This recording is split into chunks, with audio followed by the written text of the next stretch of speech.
Leadership Lessons. My guest today is Mike Stone, and our topic is being considered as an SBC presidential nominee. Brother Mike, thank you for joining Leadership Lessons.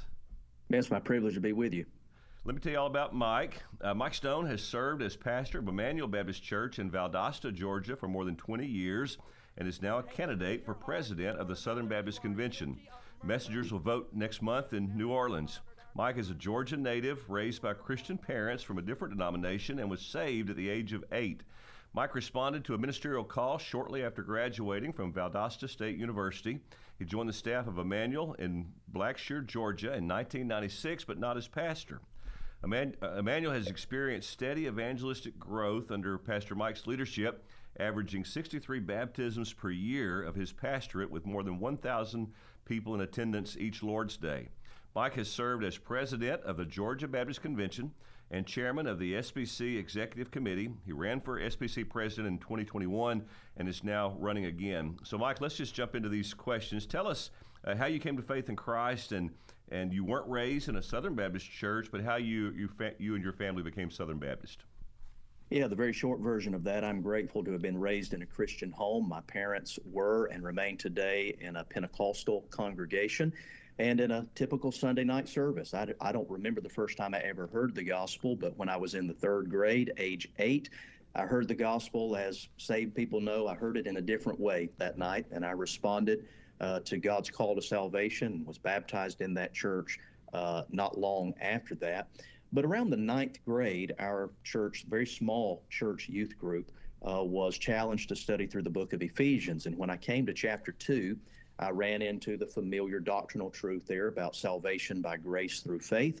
And coming from a church that was very much in the Arminian camp from a soteriology standpoint, I began to wrestle with what our church taught about the security of salvation. And the following year, we were challenged to study in 1 Corinthians, and I ran into some differences on spiritual gifts and things of that nature. Won't dive into all that today, except to say I shared with my parents that I felt leading in a different direction doctrinally. They requested me to stay in their home and in our family church until I graduated from high school. So after high school, I just started visiting around other churches. Really did not know a Lutheran from a Presbyterian or any of the denominational labels we would use. Visited a Southern Baptist congregation that was in the height, really, of the conservative resurgence. They were a very conservative church. I felt what they were teaching and what they believed lined up with what I thought the Bible taught. So I received what I believe to be a scriptural baptism into a Southern Baptist church my first year of college there while I was attending Valdosta State University. Well, great story. So you've been pastor of Emmanuel since 2002, but your path to becoming pastor is interesting. So tell us about that journey. Yeah, I felt what we would call a vocational call on my life from the 10th grade, but being raised in a church, honestly, if there were more than 30 people, it would have either been Easter or homecoming. It was just a very small congregation.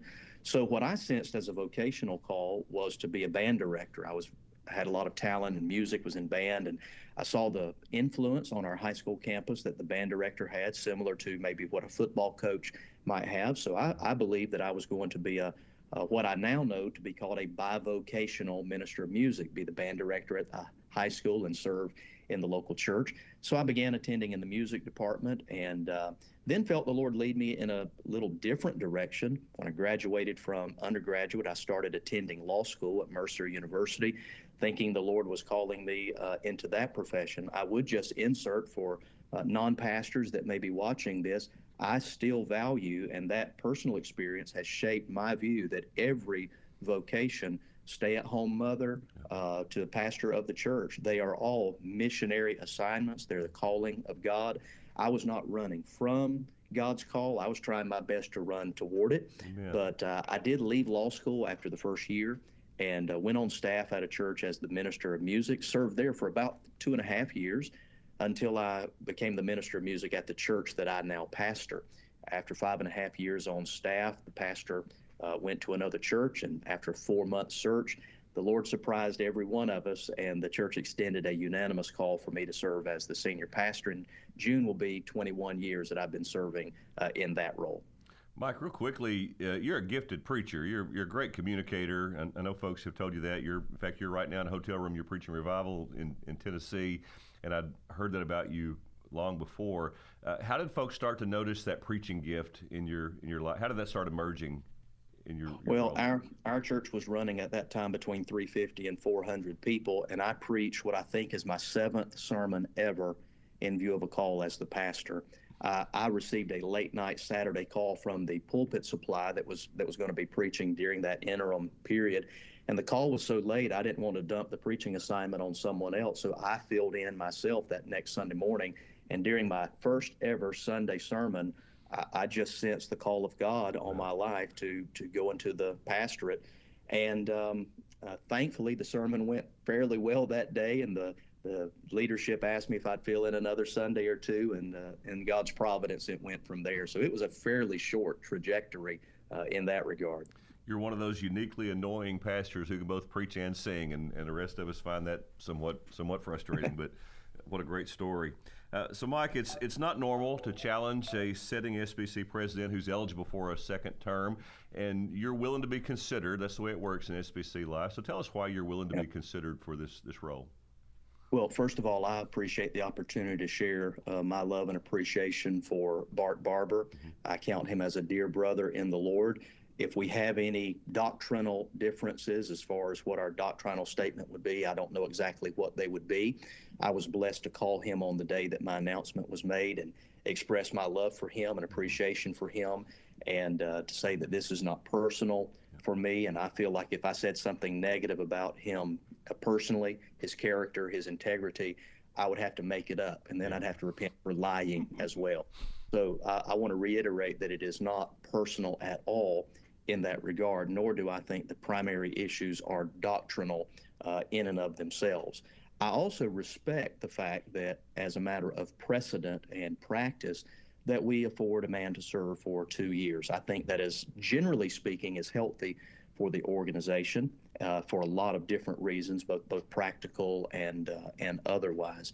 But these are not usual times. I said I respect that precedent, generally speaking. We are in unprecedented times, and I was not considering, first of all, I was not considering receiving a nomination, nor would I have considered supporting someone else for a nomination this year until really in February of this year, coming out of the executive committee meeting in February, where among other things, it was announced that we were going to partner again with Guidepost Solutions. It was also announced and that the financial trajectory, the audit that was returned to our executive committee, gave a status update of unsustainable. And we may talk about that a little bit more as we continue our conversation, but those were the primary things. When I look at the trajectory that we're on and the rate at which we are moving toward financial difficulty, especially and specifically at the executive committee level, I feel that now's the time we need some very significant change of direction with no personal offense toward anyone else. I just believe we need to go in a different direction because this current trajectory is unsustainable. Mike, you've been critical of how the SBC has handled the issue of sexual abuse. What are your specific concerns, and how would you try to change things if you were in the role of SBC president? Well, one of the concerns really is kind of what we're talking about today, just trying to have a brotherly, fraternal conversation. From the very beginning of us addressing this issue at a national level, specifically back in 2019, most of your viewers are familiar with the articles that came out in the Houston Chronicle and other ways that was publicized under Dr. Greer's presidency.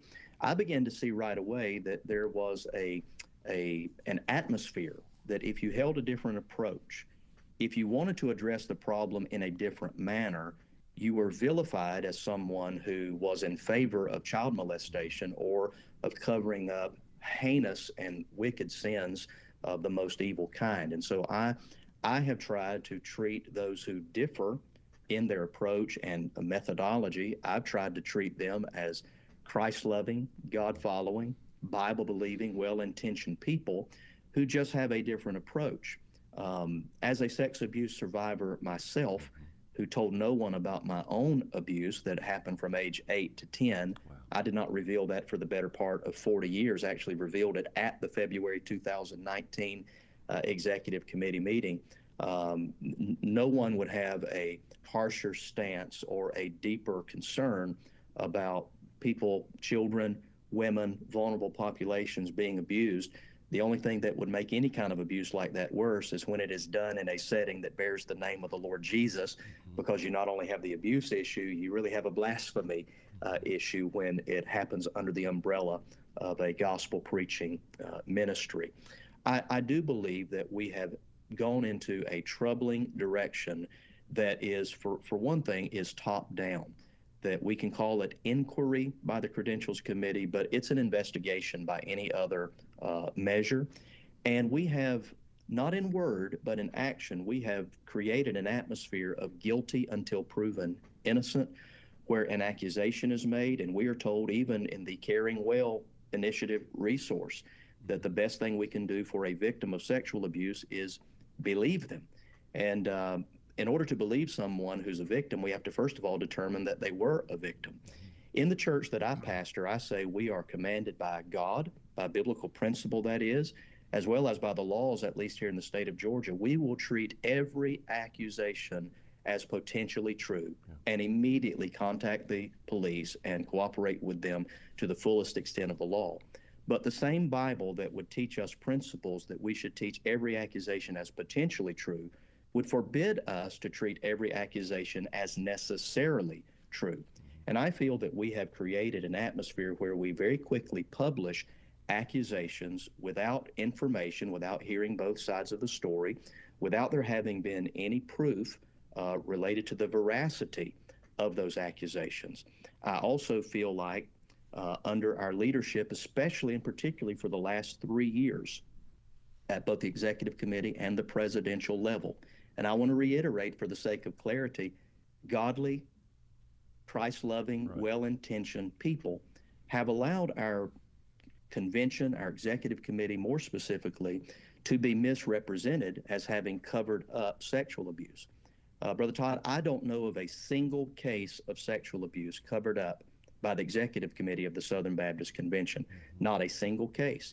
Everything that came to the attention of the executive committee and later the credentials committee that I served on in the first year of its reiteration, it was already in the public sphere. The information that we were receiving included newspaper accounts, web articles, videos of local news reports. By definition, you can't cover up something that's already in the public sphere. We have an atmosphere and an attitude now, even some of the members of our current implementation task force believe that the Southern Baptist Convention at the national corporate level should have a collective responsibility for abuse that happened in any individual, independent, autonomous Southern Baptist church. And I just believe that there are legal, financial, and ecclesiological implications to the idea that we collectively should be financially, ethically, morally responsible for a heinous, vile action that occurred in one of our independent churches. We have leaders who are trying to lead our convention to take responsibility for actions that we didn't know anything about, could not have prevented if we wanted to, but yet we're passing resolutions repenting of our failures in these regard. And I think that that is the wrong direction for us. I believe that our convention should focus more so on resourcing, equipping, and training local churches to help prevent abuse before it occurs, properly deal with it after it occurs, and certainly in that list, how to care for those who have been victimized or harmed through the terrible act of abuse. We may talk in a moment about the credibly accused database. I have been troubled from the very beginning that we would publish a database of those who are accused. I think we need to let law enforcement do the job that law enforcement is called by God and equipped by legislation to do. And we as a convention should be focused on dealing with church actions where a church has acted egregiously beyond the bounds of what we would wish to consider a cooperating church. So those are but a few of the concerns that I have with this direction that we are on. None of that, and I'll wrap up this answer with this, none of that in any way whatsoever negates or diminishes the fact that many people have been harmed. Yeah. Abuse has occurred, and it is a human and a spiritual tragedy when it happens. I could testify personally, as I mentioned. And I think first, one of the things we need to do is to be able to have a loving, united conversation where we can disagree and differ on approach without maligning one another as being desirous of suborning or supporting molestation. Yeah, that seems fair. So, Mike, you've referenced the credibly accused. So, what are your thoughts on the Sexual Abuse Implementation Task Force first choosing Guidepost Solutions to create a database of those credibly accused of sexual abuse, and then reversing course? Yeah, first of all, I'm deeply troubled by the selection of Guidepost, in part because it's been well publicized, their support for the LGBTQIA plus movement. I think on point. It is staggering to me that we would look to a corporation that supports sexual perversion to give us any advice as to how we as a convention of churches might deal with sexual sin, crime, and perversion. I don't believe that they have the credibility spiritually as an organization. That is not to say that there are not godly men and women who might work for that corporation and be specific employees, but as an entity, I'm deeply troubled by that. I'm also deeply troubled by the fact that I felt that Southern Baptists, going into the Anaheim Convention and even at and after the Anaheim Convention, made it very, very clear that the consensus, at least, of Southern Baptist congregations was that we not use Guidepost. And so I was more than concerned and surprised when the task force announced at the February EC meeting that we were going with Guidepost again. I was named in their report, and I believe falsely and wrongly so. So again, I have personal experience that I don't trust their investigative ability to make a determination of what is credible. Now to your question about being credibly accused, not only would I not prefer Guidepost helping us determine who goes on a credibly accused database, I have problems with it just being a credibly accused database, because when you talk about being credibly accused, grammatically and practically, the word credibly is always going to be just a modifier of the word accused. Not someone who has been proven, not someone who has been convicted, not someone who has confessed, perhaps in some kind of protected civil litigation or in an interview, but someone who has been accused. What makes it different, credibly accused versus merely accused, is the word credibly. Then we have to ask, who gets to determine that a threshold of credibility has been reached, and by what standard? And I certainly don't think that Guidepost Solutions has any recent history, at least demonstrating to me, that they have any business trying to tell us who has or has not been credibly accused. As to the recent reversal, I would point out there actually has not been a reversal. If you read the press release that came out from the task force back in March, what they talked about was reevaluating this process. Guidepost Solutions still has a contract heading up and handling the sex abuse hotline for us, so they are still receiving monies from the Southern Baptist Convention. And even on its face, the press release states that we're just reevaluating. There are even conversations coming out of that process now that would indicate that we might very well go to New Orleans and hear from the task force that they still believe that Guidepost Solutions is the only company that the SBC can use. Even if we reverse course on Guidepost, I think Southern Baptists should be troubled that it took unprecedented pressure from 2 state conventions. And Brother Todd, you're probably well aware, there were some other state conventions already standing on deck, ready to take similar action related to withholding or changing their cooperative program giving formula. It should not take this much pressure, this much negative response to get the leaders of the convention to not partner with left-leaning organizations like Guidepost to assist us in sex abuse reform. Mike, you referenced here, you were accused of trying to cover up sexual abuse by Guidepost in the report. I think on page 77 it was listed. Mm-hmm. Anything you want to say about that? And then have you tried to have that accusation retracted? Yeah, it has been one of the craziest quagmires I've ever been involved in my life, trying to deal with getting that corrected and retracted. The very short version is I had a relationship with a church here in Georgia. I had preached in their church many times, and pastors know how you can develop a relationship and a repertoire with the leaders of that church. And they contacted me because they discovered their pastor had been sending text messages to a woman that was not his wife. That was immediately a concern for them, as it was for me. I do not personally engage in ongoing text messages or those kind of communications with any women, my wife, my mother, and my sisters. I just don't do that. They assured me that there was nothing sexual, in those text messages, that they were concerned by the sheer quantity of it, and that as they reviewed it, they discovered the use of profanity as well as the use of alcohol.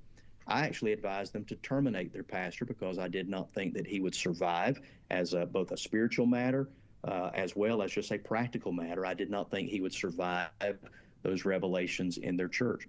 They chose to put him on a leave of absence and asked me if I would assist them. These were untrained lay leaders, untrained in the sense of dealing with a major issue of this nature. They asked me if I would help them draft a statement that they could make to the church and where the pastor could apologize for what he had done. I did assist them in drafting that. It was clear in that the pastor took full responsibility for what he had done.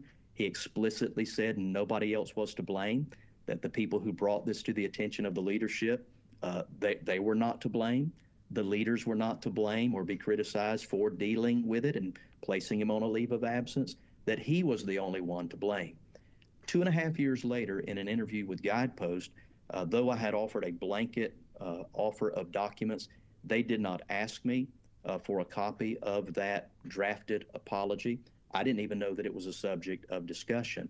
But 2.5 years after the fact, it won't surprise your viewers that I am well aware, it's on page 77.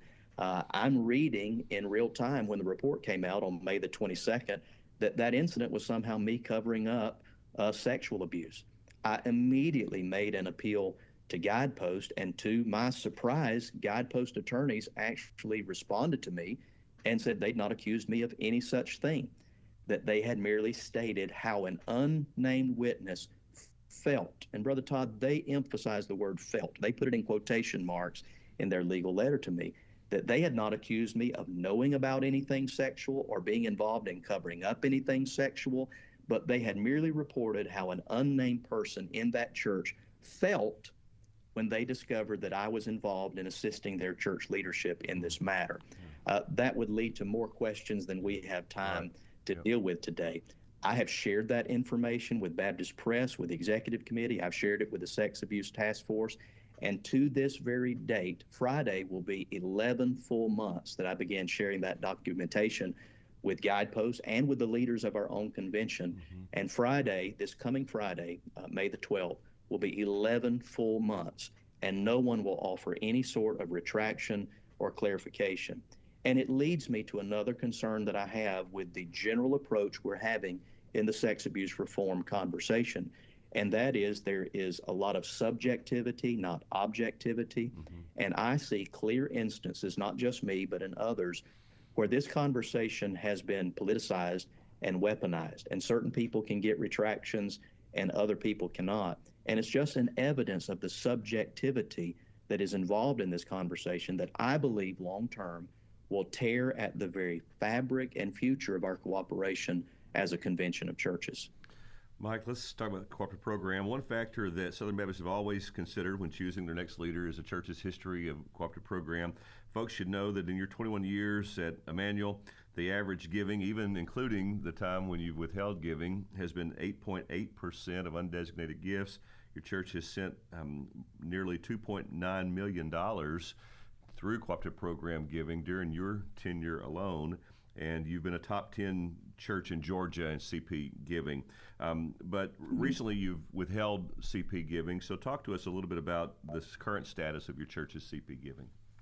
Yeah, if you understand the decisions that were made by the Ohio Baptist and the Florida Baptist State Convention, what they've at least intimated they will do if we continue with Guidepost Solutions on a contracted basis, our church, quite frankly, is just a little bit ahead of the curve.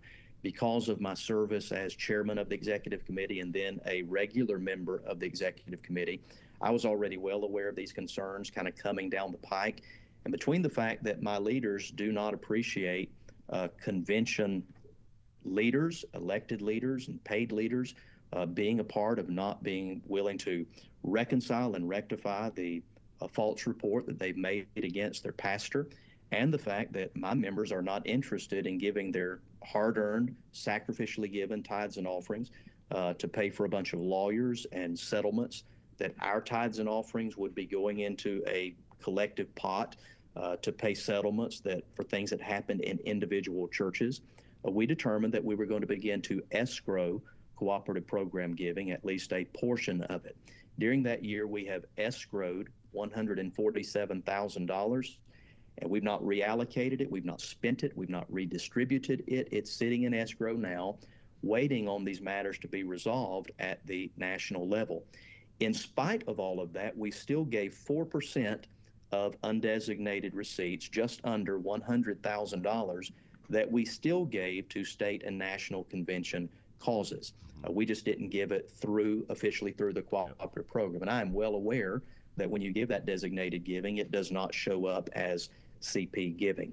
One of the main concerns on the heart of our congregation and our leadership was that our International Mission Board not suffer at all because of these matters. So we figured what our allocation would have been by the time our nearly $250,000 went through the state convention and then the national convention, what would have gone to the IMB, and we dispersed an amount for that, which just happened to be $36,000. So we did give that to the International Mission Board. Others we gave to state entities and agencies, Baptist colleges here in Georgia, our Baptist Children's Home, to make sure that we still want to be involved and invested in that. But what we have done as far as not giving through the cooperative program is directly related to this troubling trajectory that we're on related to the sex abuse reform. So, Mike, on that subject, what do you see as the greatest threat to our cooperative approach to funding worldwide ministry and missions? Well, I'm deeply troubled even by the reports that came out just yesterday and are beginning to fill up social media today about ongoing decline both in membership and in churches. We lost 417 churches, I believe it is, in the last statistical year. And your viewers may not know this, but it is very hard to get your church removed from the roles of being a Southern Baptist church. Technically, the SBC does not have members.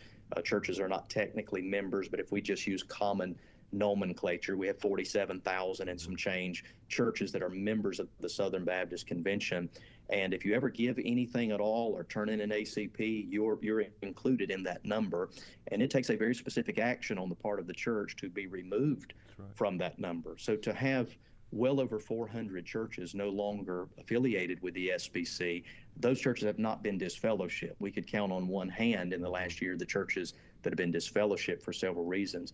I think we are continuing to see churches who no longer feel that they have a place in the Southern Baptist Convention. Many of them are quietly leaving, and they do that primarily through the withholding or the reallocation of cooperative program dollars. They don't tell anybody they don't want to be SBC anymore. They just stop going and they stop giving. And we're seeing across the nation a downward trend in cooperative program giving. Part of what I think is happening is I do not think that our national leaders are as responsive to these concerns as they need to be. Many Southern Baptists who share some of the concerns that I have don't feel that they have a voice. I don't like using pejorative language and titles like the SBC Elite or the SBC Platform, those kind of monikers that we see on social media. I don't like using them because I try not to get engaged in pejorative titles like that, but I will say that I understand why those titles are used by people who share these concerns. The idea that we're going to stay on this current trajectory and that Southern Baptists are going to keep the cards and letters coming, I think is a continued step in the wrong direction. So one of the things that I think that we need to do to help foster cooperative program giving and a spirit of unity and cooperation is to take the time in a Christ-like way and address these concerns, not be dismissive of them, but to listen to them and let everybody have a voice in the conversation and a seat at the table. So, Mike, if you were chosen for this role, you would obviously try and promote that and foster that sense of, look, let's answer the questions and satisfy people's concerns. What if you're not chosen for the role? How would you use your influence to encourage churches to keep working for the unity that we need to minister together, deciding our cooperation is still worth fighting for? Yeah, I was asked yesterday in a Zoom call why I would choose to be what the brother called a reformer, try to bring about some reform, a change of direction. Mm-hmm. Why not just be a separatist and join the many churches that say, hey, the Southern Baptist Convention has left us, Mm-hmm. and we're going to step away from the convention, do our own thing. I came to the Southern Baptist Convention by choice and conviction during college, as I described earlier. And when I look at what the Southern Baptist Convention has to offer, the body of Christ specifically, but also the population in North America and around the world, God has put us here for a reason. God does not need the Southern Baptist Convention, but if God's going to be doing a work, I want to be part of it. And the Southern Baptist Convention is in many ways uniquely tooled and positioned to be a part of that through this large missions force that we have serving in America and around the world, our church planting efforts through the North American Mission Board. There are always causes of concerns and questions that we can have, but I can still celebrate what Southern Baptists are doing through missions going, missions giving, church planting, specifically through NAM. I can celebrate the good that is being done.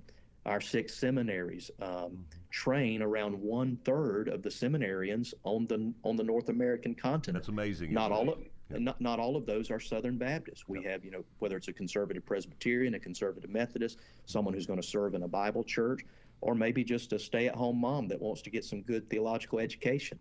We serve and train 1/3 of the seminarians on this continent, and I think that's worth fighting for. I think that's worth us staying involved and engaged, and I would continue to use my influence regardless. I told my leadership when they voiced their blessing on this nomination that I stand ready to run, and if need be, to not serve. That'll be the will of the messengers in New Orleans, but also stand ready to run and win and serve. But in either case, I want to be a part of the conversation to try to help move us in what I think is a healthier direction. Mike, I personally want to thank you for that. You and I both benefited from men like Adrian Rogers, who stayed in the fight years ago, and other leaders at that time who believed that what we were trying to do collectively, cooperatively, was worth defending and worth working towards solutions. So thank you for your work there. So if you are chosen for this role, what are some of the first things you try and do?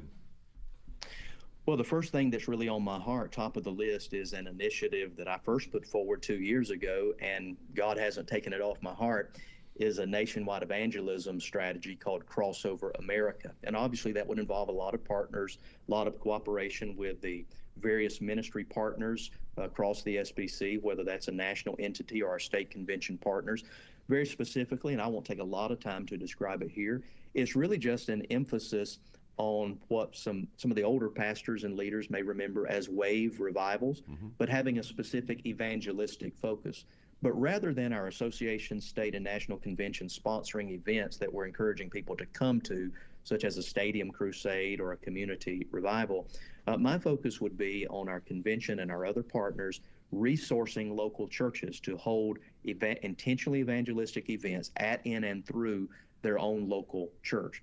If we did that over an 8 to 10 week period that would be well established, then our larger ministry partners, such as convention entities, could come alongside with national advertising campaigns. Hey, there's a Crossover America event coming to a Southern Baptist church near you, through graphics and all of the ways that we can tie this together as a unified effort.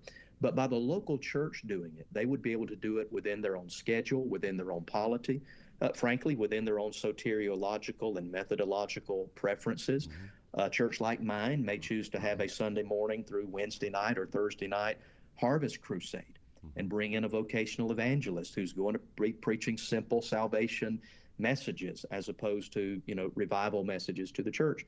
A church that may come from a more reformed background, the pastor may simply choose, consistent with their own approach, that, hey, on a certain date within that established time frame, I'm going to be exegeting various passages of the Romans Road. Bring all your lost and unconverted friends to be part of the Lord's Day service that day. So I think that would help us overcome even some of the differences doctrinally and stylistically that sometimes even working together on evangelism emphases can be a struggle for us. So my number one initiative that's on my heart would be Crossover America. But as it relates to the sex abuse reform, much of the direction that we have been on has not been because of pastors and churches or even our executive committee, but it's been through presidential initiatives. If we go back to the presidency of Dr. Greer, he put together what was called the Sex Abuse Advisory Group, I believe was the technical name for that, and it served for the 3 years of his presidency. Coming out of Nashville, Dr. Litton, by authorization, all of this by authorization of the convention in every case, Dr. Litton put together the Sex Abuse Task Force, and Bart has put together this implementation task force. I believe that one of the things that I would do is put together a task force as president that would seek to address some of these concerns and bring recommendations that I think would lead our convention in a different direction while still doing everything we can to move toward the goal of abuse prevention and awareness and caring for those who have been harmed. So Crossover America and the work of a presidentially appointed task force. So trying to solve problems and lead in the mission at the same time. That's what every pastor has to do. It's what you have to do every day at the place where, I have to where do you it serve. every single day. We you know the phrase, we can chew gum and walk at the same time, and we must stay on mission. The baptism trajectory that we saw in the last 24 hours coming out of the ACP, that's very troubling. We've got to reverse that, not for the hope and future of the Southern Baptist Convention, but for the fulfillment of the Great Commission. And we've got to be able to do that, but we cannot do that at the exclusion of dealing with the very real issues that face us on the sex abuse conversation. Mike, this podcast is called Leadership Lessons. You and I talked offline about a leader that was your predecessor. Could you tell us a little bit about Brother Carroll and how he kind of made the church ready for your tenure at Emmanuel? Yeah. Dr. Carroll Phillips served 2 pastors before me. There was one dear brother between us. But when he came, our church changed pastors about every 2 years, whether we needed to or not. And it was a patriarchal type of church. 2 or 3 powerful businessmen in the community kind of ran the church. And Dr. Phillips was just a faithful teacher of God's word, a faithful pastor. And under his leadership, the church went through a very difficult church split. He literally kept his pastorate one Sunday evening by a vote of 1. I forget the exact vote, but it's something like 200 to 199. And all of the people who voted for the pastor spent the next 30 years claiming that they were the one vote that made the difference. But he endured an awful lot of difficulty, an awful lot of challenges, and the blessings that my predecessor, who served between the two of us, and the blessings that I've experienced as a pastor, in a very real sense, both divinely and humanly speaking. And I'll not ask forgiveness for being emotional about it. It's very, very dear to me that I'm reaping a lot of fruit and reaping a lot of harvest from some very hard soil that he tilled, and I'm reaping the benefits of a lot of price that he paid. The night that he died, I gathered my 4 children around our supper table, and I shared with them that this was outside of our family, their grandparents. This man had probably been a greater help and blessing to them in their young lives than any other person that they had never met. They'd never had the privilege of meeting him. He had moved to the state of Texas. But I shared with them, your daddy can sleep at night because of nights that Brother Carroll tossed and turned. And you can enjoy going to church in part because there were days that his children did not enjoy going to church because of how people were talking about and treating his daddy.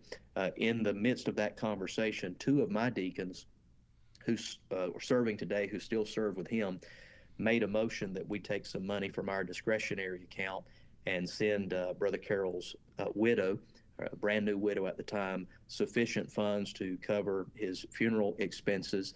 And one of the men made a rather humorous but very tearful comment. He said, some of the leaders in our church 30 years ago spent 9 years trying to bury him. I think we ought to finish the job in the right way. It's just really a blessing. Yeah.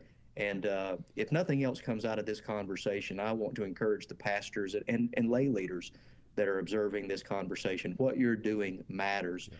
And Paul admonished the Galatian believers that in due season we will reap if we don't faint. And it may not be due season yet, but somebody coming behind you will reap the harvest of the work that you're doing now. And certainly in the Lord's presence, we will be rewarded for our faithfulness to him. And so I just give honor to that dear brother who has helped me in so many ways. Mike, thank you for your candor. Thank you for your willingness to answer these questions. And is there anything else you'd like to say for folks who may listen to this and then end up in New Orleans soon for the annual meeting? Well, I do have some very specific ideas and very specific challenges that I have with the current unsustainable trajectory that we're on.